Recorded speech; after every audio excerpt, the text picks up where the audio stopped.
یا رسول اللہ صلی اللہ علیہ وسلم فإذا قرأت القرآن فاستعيذ بالله من الشیطان الرجیم بفضل بسم اللہ الرحمن الرحیم الحمد للہ رب العالمین الصلاة والسلام علی سید المرسلین وعاقبۃ المتقین وما ارسلناک الا رحمۃ للعالمین وعلی آلہ واصحابہ اجمعین واشهد ان لا الہ الا اللہ وحدہ لا شریک لہ واشهد ان سیدنا و نبینا و مولانا محمدا عبدہ و رسولہ ونحمدہ ونصلی علی رسول الکریم اما بعد۔ تو بزرگوں اور دوستو، ہم تمام حاضرین نے مل کر کلمے کے اسرار کا بیان اور نماز کے اسرار کا بیان ہم نے پڑھ بھی لیا ہے اور سن بھی لیا ہے۔ اب اس کے بعد میں جو ہم تمام حاضرین کے سامنے جو عنوان آنے والا ہے، وہ بیان کا عنوان یہ ہے کہ در بیان روزے کی حقیقت، روزے کے اسرار کا بیان، حقیقی روزہ کیا ہے اور مجازی روزہ کیا ہے، اس کے بارے میں سرور کائنات فخر موجودات احمد مجتبیٰ محمد مصطفیٰ رسول خدا صلی اللہ علیہ وسلم اپنے خلیفہ ارشد عمر فاروق رضی اللہ تعالیٰ عنہ کو کس طرح سے تلقین کیے ہیں اور آپ نے کیا ارشاد فرمایا، اس روزے کی حقیقت کے بارے میں ہم تمام حاضرین سننے کے لیے جانے والے۔ تو بزرگوں اور دوستو، اللہ تبارک و تعالیٰ نے اپنے کلام پاک میں ارشاد فرمایا، سورہ المائدہ، اس صورت میں اللہ تبارک و تعالیٰ کا ارشاد گرامی ہے، فرماتا ہے پروردگار یا ایھا الذین آمنوا اتقوا اللہ وابتغوا الیہ الوسیلۃ وجاہدوا فی سبیلہ لعلکم تفلحون۔ اللہ تبارک و تعالیٰ ارشاد فرماتا ہے، اگر اے ایمان والو، اگر تم میرا قرب چاہتے ہو، میری نزدیکی چاہتے ہو، مجھے دیکھنا یا ملنا چاہتے ہو، تو تمہیں چاہیے کہ تم ایک وسیلہ ڈھونڈو، وسیلہ تلاش کرو اور بیچ راستے میں محنت مشقت کرو تاکہ تم کامیاب ہو جاؤ، تم فلاح کو پہنچ جاؤ گے۔ تو اللہ تبارک و تعالیٰ نے یہاں پر اپنے قرب اور اپنے دیدار کا یہاں پر سوال کیا ہے۔ اگر قرب اور دیدار چاہتے ہو تو یہاں پر وسیلہ تلاش کرنا ایمان والوں کے لیے بہت ضروری ہے۔ وسیلے سے مراد آپ نے فرمایا مرشد کامل کی بیعت۔ جس کسی کا مرشد یا پیر نہیں ہے، اس کا مرشد شیطان ہوتا ہے۔ لیس لہ شیخ فشیخہ ابلیس، جس کسی کا شیخ یا پیر نہیں ہے، اس کا شیخ شیطان ہو جاتا ہے۔ تو بزرگوں اور دوستو، ہم شیطان کے قدموں سے ہٹ کر پیر کامل کے قدم بقدم چلنا چاہیے تاکہ ہمیں اللہ اور اس کے رسول کی حقیقت پوری معلوم ہو جائے اور نماز اور کلمہ اور روزے کی حقیقت ہمیں معلوم ہو جائے۔ تو اللہ تبارک و تعالی اپنے حبیب پاک صلی اللہ تعالی علیہ وسلم کی شان میں قرآن پاک میں ارشاد فرمایا کہ وَمَن یُطِعِ الرَّسُولَ فَقَدْ اطاع اللہ، جو بھی سرکار دو عالم صلی اللہ علیہ وسلم کی اطاعت کرے گا، تحقیق وہ اللہ تعالیٰ کی اطاعت کرے گا۔ جس نے حضور صلی اللہ علیہ وسلم کی اطاعت کیا، اس نے اللہ تعالیٰ کی اطاعت کیا۔ جس نے سرکار دو عالم صلی اللہ علیہ وسلم کے حکم کو مان لیا، تحقیق اس نے اللہ تعالیٰ کے حکم کو مان لیا۔ تو فرماتے ہیں سرور کائنات فخر موجودات احمد مجتبیٰ محمد مصطفیٰ رسول خدا صلی اللہ تعالی علیہ وسلم نے ارشاد فرمایا، یا عمر، روزے کی حقیقی تعریف یہ ہے، روزے کی حقیقی تعریف یہ ہے کہ انسان اپنے دل کو تمام دینی اور دنیاوی خواہشات سے بند رکھے۔ کیا فرمایا سرکار دو عالم صلی اللہ علیہ وسلم نے؟ اے عمر، عمر فاروق رضی اللہ تعالیٰ عنہ کو آپ فرما رہے ہیں، اے عمر، روزے کی حقیقت، حقیقی تعریف، حقیقت میں روزہ کیا ہے؟ تو فرمایا کہ انسان اپنے دل کو تمام دینی اور دنیاوی خواہشات سے بند رکھے. کہتے خواہشات سے دینی خواہشات اور دنیاوی خواہشات. ابھی دینی خواہشات کیا ہیں اور دنیاوی خواہشات کیا ہیں؟ ابھی دینی خواہشات، روزہ رکھنے سے کیا ہونے والا ہے؟ کسی کو آرزو رہتی کہ روزہ رکھنے سے مجھے اللہ جنت دینے والا ہے، یا کچھ تو میرا کام اچھا ہونے والا ہے. کچھ نہ کچھ ایک خواہش لے کر وہ روزہ رکھا ہوا. اور دنیاوی خواہشات کیا ہیں؟ روزہ رکھنے سے میرے فلاں کام ہونے والے ہیں، میرے دنیا کا یہ کام ہونے والا ہے.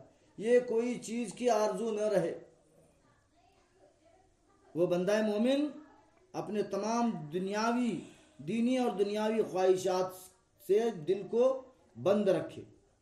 کیونکہ خواہشات دینی کیا ہے؟ دینی خواہشات کیا ہیں؟ یہاں پر فرماتے ہیں سرکار دو عالم صلی اللہ علیہ وسلم، مثلا خواہش بہشت. سب سے پہلی خواہش کیا ہے؟ خواہش بہشت. اب بہشت بولے تو کیا؟ جنت. یہ بڑی خواہش ہے. ہر انسان کو، ہر عبادت کرنے والے کو ایک خواہش ہے کہ اللہ جنت دینے والا ہے. سب سے پہلی خواہش یہ ہے کہ بہشت، حور و قصور وغیرہ، اور جنت ملی تو جنت میں حور و قصور ملیں گے. ایسی خواہشات لے کر وہ خدا کی عبادت میں اپنا وقت لگا رہا. یہ عبد اور معبود کے درمیان میں بڑا حجاب اور رکاوٹ ہے. اللہ اور بندے کے درمیان میں بہت بڑا حجاب ہے، رکاوٹ ہے. ان کے ہوتے ہوئے بندہ اپنے معبود حقیقی کا وصال حاصل نہیں کر سکتا.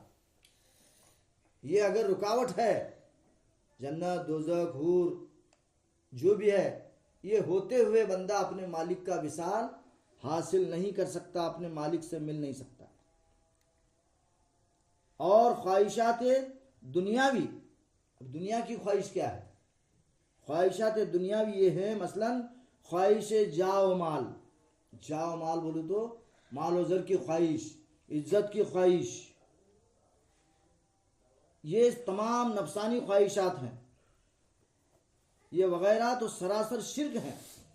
اس کے اندر یہی شرک ہے، خدا کے سوا غیر کو اپنا معبود بنا لینا اور اس کی پرستش میں لگے رہنا. یہ سراسر شرک ہے.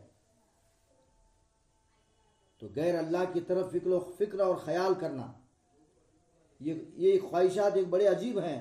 غیر اللہ کی طرف فکر اور خیال کرنا، حقیقی خدا کو چھوڑ کر غیر اللہ کی طرف فکر کرنا. حقیقی خدا کہاں موجود ہے؟ ہر انسان کے وجود میں موجود ہے. اللہ فرمایا وَفِي أَنفُسِكُمْ أَفَلَا تُبْصِرُونَ، ہم تمہارے جانوں اور نفسوں کے اندر ہیں، تم دیکھتے کیوں نہیں؟ وَنَحْنُ أَقْرَبُ إِلَيْهِ مِنْ حَبْلِ الْوَرِيدِ، ہم انسان کے رگے گردن سے زیادہ نزدیک ہیں. تو اللہ تبارک و تعالیٰ فرماتا ہے سرکار دو عالم صلی اللہ علیہ وسلم کی طرف مخاطب ہو کر کہ اے محمد، یہ لوگوں پر جب مصیبت آن پڑتی ہے وہ غیر اللہ کی طرف فکر اور خیال کرنا شروع کرتے ہیں. تو غیر اللہ کی طرف فکر اور خیال کرنا، قیامت کا خوف، بہشت کی ہوس، آخرت کی فکر، یہ سب روزہ حقیقی کو توڑنے والی چیزیں ہیں. حقیقی روزے کو توڑنے والی چیزیں ہیں. روزے کی حالت میں ایک کا بھی خیال آنا بالکل بے فائدہ ہے، بیکار ہے. کسی ایک چیز کا بھی خیال آنے نہ پائے. یہ روزہ حقیقی کو توڑنے والی چیزیں ہیں. روزہ حقیقی تب درست ہو سکتا ہے، روزہ حقیقی تب درست ہو سکتا ہے جب کہ انسان خدا کے سوا ہر چیز کو اپنے دل سے فراموش کر دے. اللہ کے سوا ہر چیز کو اپنے دل سے نکال پھینکے، ہر چیز کو اپنے دل سے فراموش کر دے. یعنی غیر اللہ کا اسے مطلق علم نہ رہے، اور ہر قسم کی امیدیں، ہر طرح کا خوف اپنے دل سے نکال ڈالے. یہ روزہ حقیقی ہے. اب ہم روزہ رہے، صبح سحری کے وقت میں جب روزہ پکڑ دیں، وہاں سے جو ہمارے اندر خواہشات بڑھنا شروع ہوتے ہیں، جیسا جیسا دن ڈھلتے جاتا ہے ویسا ویسا ہم نہ فکر رہتی کہ روزہ افطار کے لیے کیا لانا ہے، کیا کیا چیزیں لانا ہے. اس کے جد و جہد میں وہ انسان بڑی فکر کے ساتھ میں بھاگ دوڑ کرتا ہے، اور وہ افطار کے لیے سامان تیار کرتا ہے، تو ہمارا خیال غیر کی طرف پہنچ گیا۔ تو بزرگوں اور دوستوں، بڑی نازک بات ہے یہاں پر، کہتے ہیں کہ یعنی غیر اللہ کا اسے مطلق علم نہ رہے اور ہر قسم کی امیدیں، ہر طرح کا خوف اپنے دل سے نکال ڈالے۔ روزہ ہونا تو اپنے آپ کو مردہ سمجھنا، روزہ رکھنا تو ہونا مردہ، بشکل ظاہر ریا نہ کرنا۔ تو نبی کریم صلی اللہ علیہ وسلم نے فرمایا، کہتے ہیں یعنی اللہ تعالیٰ کے سوا کسی چیز کا دیدار مجھے مطلوب نہیں ہے۔ میں روزہ اس لیے رکھا ہوں کہ مجھے اللہ تعالیٰ کا دیدار نصیب ہو، اللہ کا وصال نصیب ہو۔ نبی کریم صلی اللہ تعالیٰ علیہ وسلم نے ارشاد فرمایا، رغبتو اما دون اللہ، یعنی اللہ تعالیٰ کے سوا کسی چیز کا دیدار مجھے مطلوب نہیں ہے۔ روزہ حقیقی کا افطار صرف اللہ کے دیدار سے ہوتا ہے، افطار اللہ تعالیٰ کے دیدار سے ہوتا ہے۔ اس کے واسطے افطار کی نیت کیا پڑتی ہے ہمیں؟ اللہم انی لکا سمتو و بکا امنتو و علیک توکلتو و علی رزقی کا افطرتو فتقبل منی۔ اللہم انی لکا سمتو، لکا کے معنی کیا ہے؟ دیدار کے معنی، لکا کے معنی دیدار۔ اے اللہ میں تیرے دید سے افطار کرنا چاہتا ہوں۔ کون خدا کا بندہ ہے جو اللہ کے دیدار سے افطار کرتا ہے؟ یہ نیت کے اندر بات ثابت ہو رہی۔ کہتے ہیں کہ نبی کریم صلی اللہ تعالی علیہ وسلم نے فرمایا، اے عمر، کہ روزہ حقیقی کی ابتدا اللہ کے دیدار سے ہوتی ہے اور انتہا بھی اللہ تعالیٰ کے دیدار پر ہوتی ہے۔ روزہ رکھنا بھی اللہ کے دید سے ہے اور آخر افطار بھی اللہ کے دیدار کے ساتھ ہے۔ اس لیے رکھنے کی نیت کیا ہے؟ اللہم انی اصوم غد لکا فاغفر لی ما قدمت وما اخرت۔ اس میں بھی لکا کا لفظ آیا۔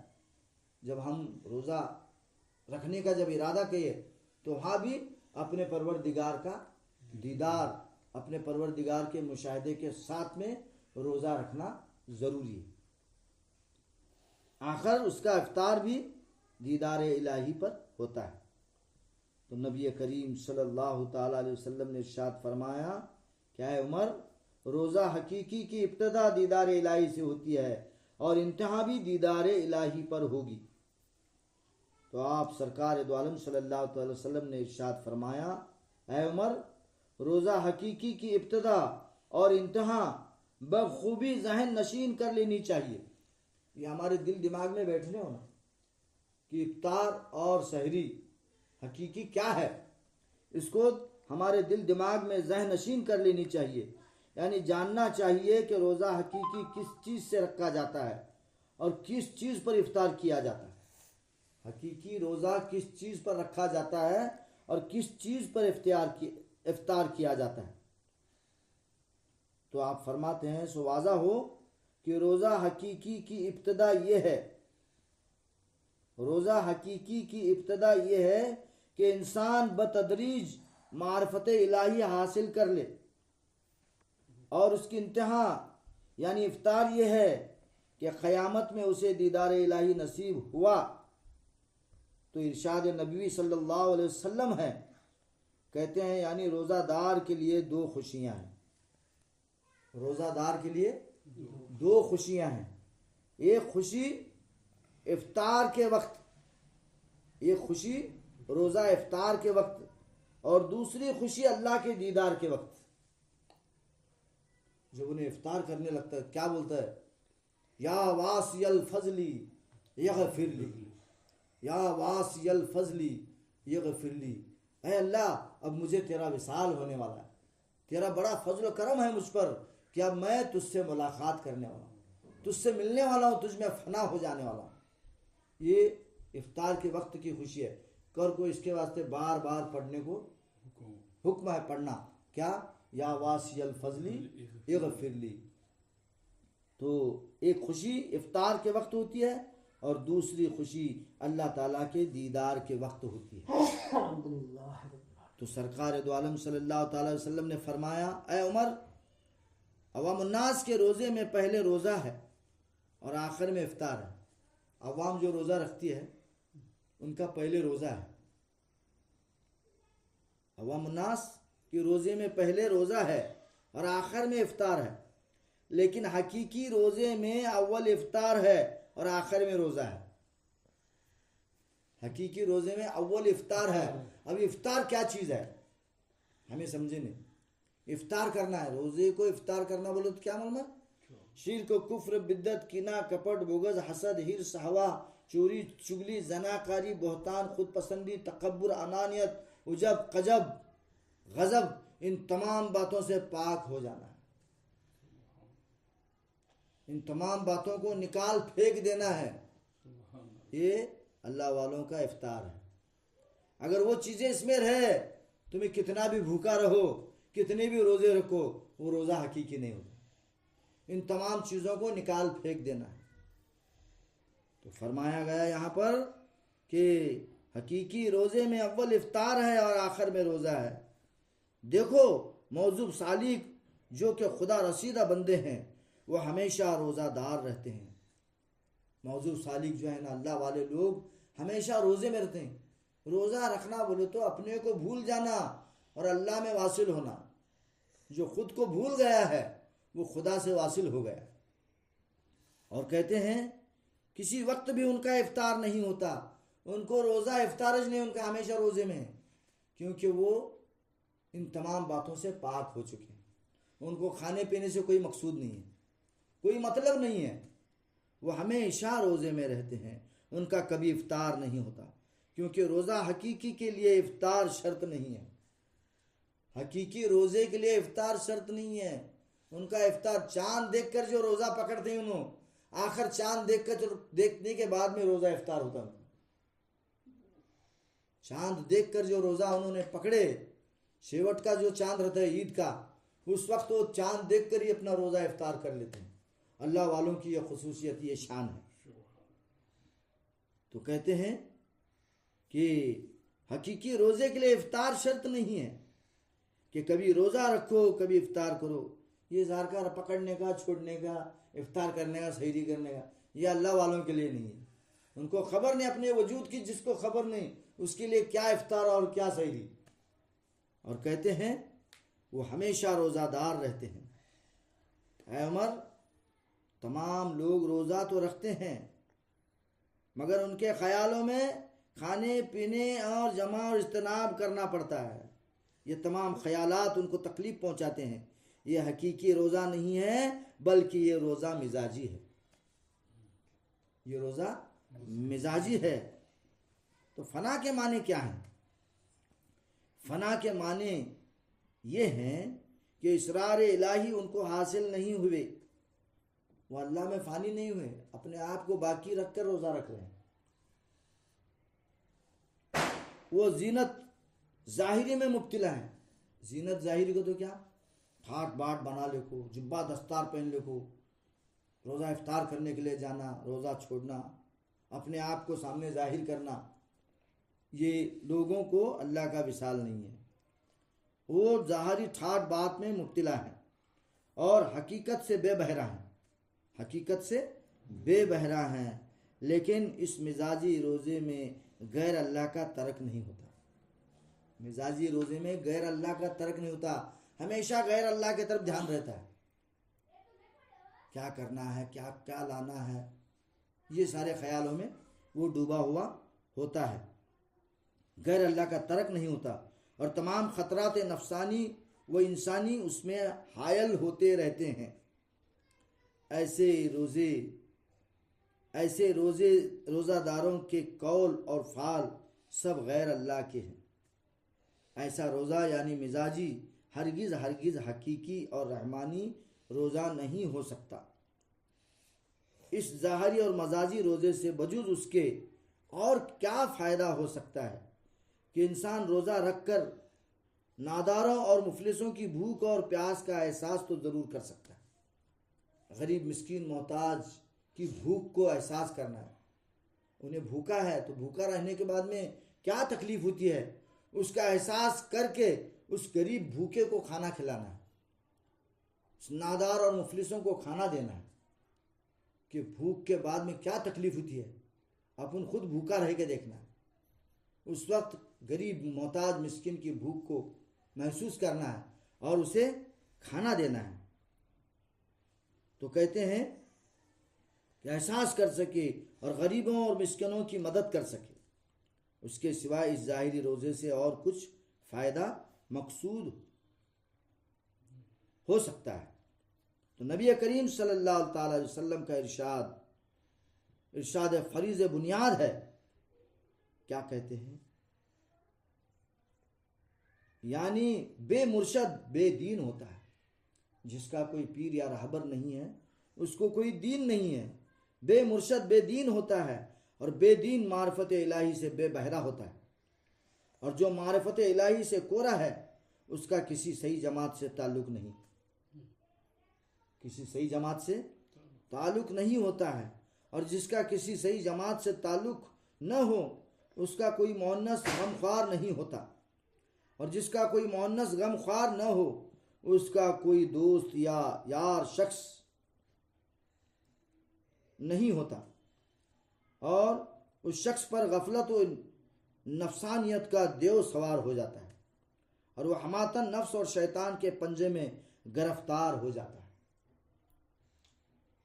عارفان الہی کے نزدیک وہ عاقل اور بالغ نہیں ہو سکتا، بلکہ وہ ایک نابالغ شیرخوار بچے کے مانند ہوتا ہے۔ نابالغ شیرخوار بچے کے مانند ہوتا ہے، اور اہل معرفت کے نزدیک وہ قل عدم سمجھا جاتا ہے، یعنی اس کی کچھ حقیقت نہیں ہے۔ تو یہ روزے کی حقیقت سرکار دو عالم صلی اللہ علیہ وسلم نے اپنے خلیفہ ارشد کو سمجھایا۔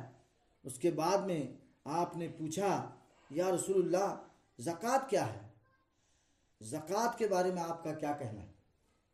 اس پر سرور کائنات صلی اللہ تعالی علیہ وسلم نے ارشاد فرمایا، تو جو مزاجی ہے اس پر زکوٰۃ حقیقی کیوں کر فرض ہو سکتی ہے؟ پس سب سے پہلے یہ لازم ہے کہ بندہ نفس کی بے شعوری سے نجات حاصل کرے، تاکہ وہ معرفت الہی کی آزادی اور عقل سے سرفراز ہو کر حقیقی زکوٰۃ ادا کرنے کے قابل بن جائے۔ زکوٰۃ ظاہری جو شریعت کے مطابق مال دنیاوی پر فرض ہوتی ہے، جس کے پاس مال و زر ہے تو اس کے پر یہ زکوٰۃ ظاہری فرض ہے۔ اس میں محض یہ حکمت ہے کہ امیر لوگ زکوٰۃ کے بہانے سے غریبوں اور مفلسوں کی مدد کر سکے۔ امیر لوگ زکوٰۃ کے بہانے سے غریبوں اور مفلسوں کی مدد کر سکے، ان کی امداد کر سکے، اور غریب لوگ اپنے خورد و نوش کا انتظام سہولت اور آسانی سے کر سکے۔ غریب لوگ اپنے اناج کا، اپنے کھانے پینے کا انتظام بڑے آسانی سے کر سکے۔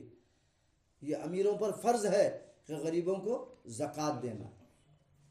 اے عمر، زکوٰۃ حقیقی تم جانتے ہو کیا ہے؟ حقیقی زکوٰۃ یہ ہے کہ خزانہ گنج مخفی کہ بجز عارفان الہی کے کسی کو خبر نہیں ہے۔ یہ گنج مخفی کا جو خزانہ ہے اس کو عارف لوگ جانتے ہیں۔ یہ حقیقی گنج مخفی، گنج حقیقی دراصل سر ربوبیت ہے، ایک اللہ کا بھید ہے۔ یہ سر ربوبیت ہے، یہ اللہ تعالیٰ کا راز ہے۔ اور کہتے ہیں یہ سر ربوبیت ہے، اور عارفین کے دل اس سر ربوبیت کے گنجین یہ ہوتے ہیں، اور ان عرفہ پر فرض ہے، یہ عرفان جاننے والوں پر فرض ہے کہ وہ اپنے خزانے کو یا اپنے گنج حقیقی میں سے اسرار الہی کے زکوٰۃ گمراہوں اور نادانوں کو عطا فرماوے۔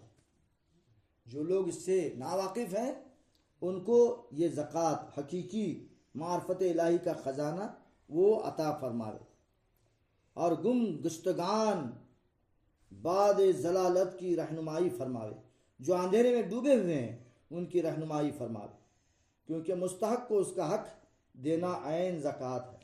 یہ علم تمہارے تک پہنچانا معرفت الہی،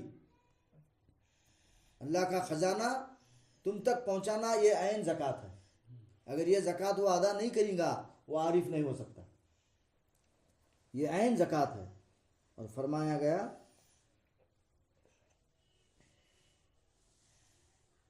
اس طرح سے سرور کائنات فخر موجودات احمد مجتبیٰ محمد مصطفیٰ رسول خدا صلی اللہ تعالیٰ علیہ وسلم نے روزے کا اور زکوٰۃ کا اسرار آپ کے سامنے اس طرح سے ظاہر کیا اور آپ کو سرفراز کیا تو آپ بڑے خوشی کے ساتھ میں جھومنے لگے اور فرمایا یا رسول اللہ صدقنا یا رسول اللہ، آپ نے جو کچھ بھی فرمایا بجا فرمایا.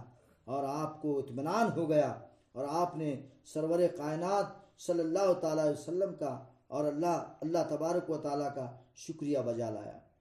تو بزرگوں اور دوستو، اللہ تبارک و تعالیٰ ہم تمام حاضرین کو، ہم تمام مریدین عاشقین کو یہ روزہ اور زکوٰۃ کی حقیقت کو سمجھنے کی توفیق عطا فرماوے. وما علینا الا البلاغ المبین وآخر الدعوانا والحمد للہ رب العالمین برحمتک یا ارحم الراحمین والحمد للہ رب العالمین.